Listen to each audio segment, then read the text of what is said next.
All right, welcome class. Today we're going to tackle a really big question, one that historians have debated for a long, long time.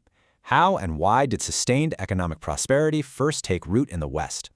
You have to understand, for most of human history, almost everyone lived in poverty. It was just the normal state of things. Then, in this one little corner of the world, something fundamentally changed, and that's what we're here to understand. So here's our roadmap for today's explainer. We'll start by pinning down what we even mean by the European miracle. Then we'll explore a fascinating theory that has to do with political division. After that, we'll trace the roots of these ideas back to the Middle Ages, look at a few case studies to see how it played out, and finally wrap up with what this all suggests about how prosperity happens. Okay, let's dive right in. Before we can explain anything, we need to be crystal clear on the phenomenon we're actually talking about. So what exactly is this miracle that historians refer to? Well, this wasn't just some temporary upswing, it was a complete break from the past. For the first time ever, a society managed to escape what we call the Malthusian trap. You know, that brutal cycle where anytime you produce a little more food, the population just grows to eat it all up and everyone stays poor. This miracle is what allowed millions upon millions of people to escape a level of misery that had been the norm for all of history. And that right there brings us to the central puzzle. It's the question that economists and historians have been wrestling with for generations. Why Europe? Specifically, why Western Europe? Why did it happen there and not in the other great, sophisticated civilizations of the time, like in China or India or the Islamic world? Now, one of the most prominent arguments is, well, it's a bit counterintuitive. It suggests that the secret wasn't a big, powerful, unifying government. No, it was actually the exact opposite.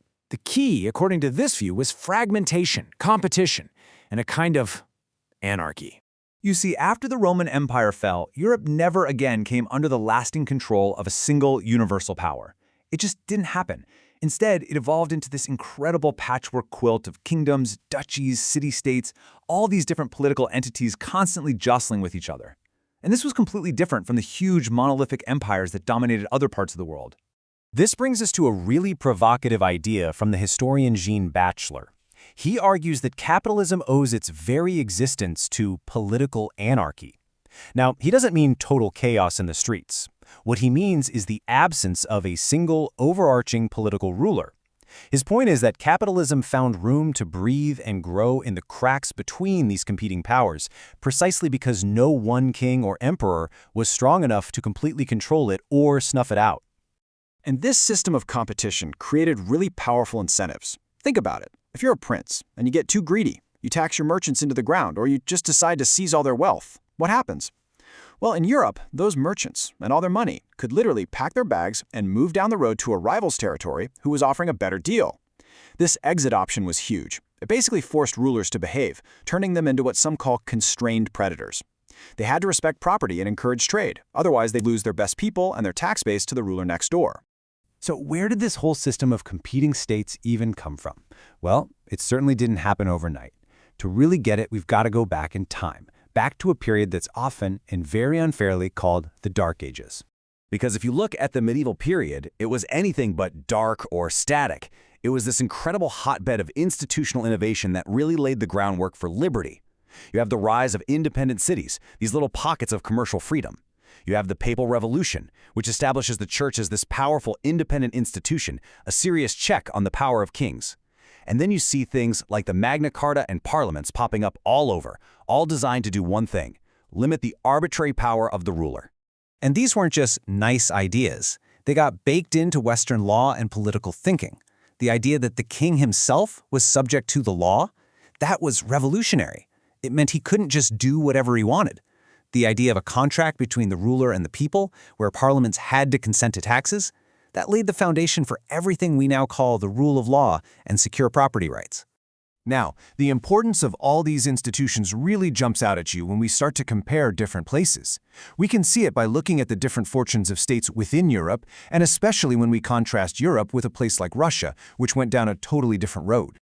Just look at this contrast right here. Within Europe, on one side you have places like the Netherlands and England, where those medieval liberties held strong. Property was secure, the rule of law was respected, and what happened? You got a thriving merchant class and incredible economic growth. On the other side, you have Spain, where the crown became more and more absolute. They defaulted on debts, seized property, and since no one's wealth was safe, the result, as you'd expect, was economic stagnation. And the difference is even more dramatic when we look at Russia. You see, Russia never had that Western experience of feudalism, which created a powerful, independent nobility. Its church wasn't a check on the state, it was basically a department of the state. The result was what's called a patrimonial state, where the Tsar pretty much owned the whole country. As Ivan the Great bluntly told an English diplomat, all his subjects were his slaves. Without those core Western ideas of divided power and rule of law, there was simply no security for anyone's property. This little anecdote from the historical record is just perfect. To the Englishmen, the idea that a king could just claim ownership of all his subjects' property was so bizarre, so alien to the entire Western tradition, that he could only compare it to an Oriental despotism like the Ottoman Empire. It just perfectly captures how profoundly different the understanding of government and property had become. Okay, so what's the big takeaway from all this history? Well, it seriously challenges some of the most common explanations we hear for progress, especially the ones that put technology at the center of the story. The traditional Marxist view, which you see on the left, argues that technology and the economy are the base of society, and that everything else, law, politics, culture, what they call the superstructure, is determined by that economic base. But the institutional view we've been exploring, it completely flips that upside down.